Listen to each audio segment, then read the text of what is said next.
This is none of my business, but I have an opinion. Ryan Reynolds and Blake Lively's little appearance on the SNL 50th anniversary episode is what I believe the kids call crashing out.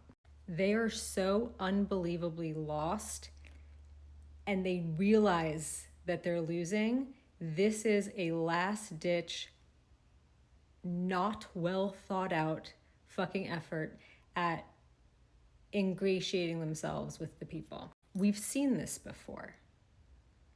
We have seen, let's say, politicians who are embroiled in some kind of like adultery scandal or something like that appear on the show and make that same exact joke. Why? What have you heard? Ha!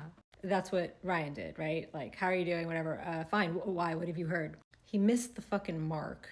And I'm going to tell you why. I'm going to tell you how it's different. First, I'm going to start with, we know that this appearance was a favor. There's obviously a relationship between Sony and SNL, and Sony has something to lose here too. Their credibility.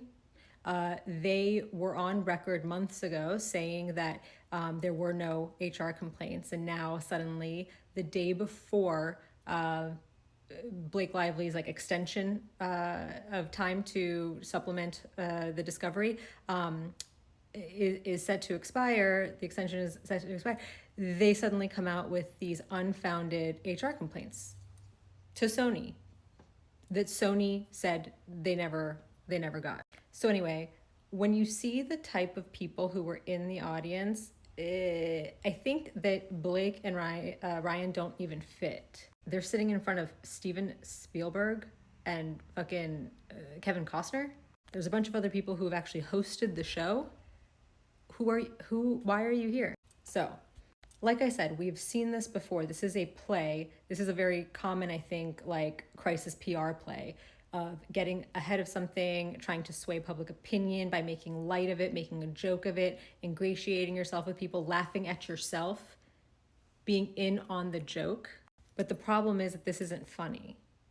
Making a false sexual harassment claim and trying to ruin a man's life actively for financial gain because you wanted to get the rights to the fucking sequel or prequel or whatever is diabolical. It's not anything that anyone can like be like, oh, he's laughing at himself at least.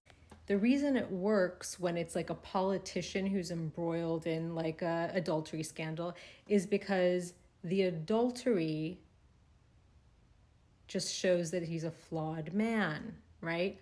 It doesn't mean that he intended to hurt anyone. People can put themselves in his position. People who have potentially cheated or have been cheated on, hey, at least he's taking responsibility, they'll say.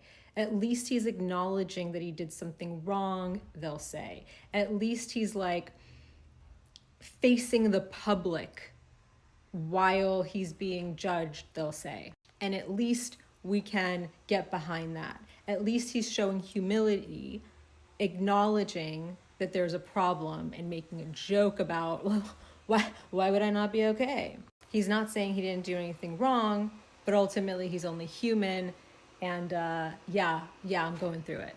It doesn't work in this scenario with Ryan Reynolds and Blake Lively because what they did is evil. There's no forgiving that. They're not saying, I'm a flawed person, my bad. They're not waving the white flag and saying, okay, judge me, I know I'm shitty, but here I am, laugh at me. I'm here to be your punching bag, guys. That's what those politicians are doing when they make an SNL appearance in the middle of a fucking scandal, a personal scandal. In this scenario, you guys are still fucking going full force. There's accounts that there's a coercion to add other people to your claims.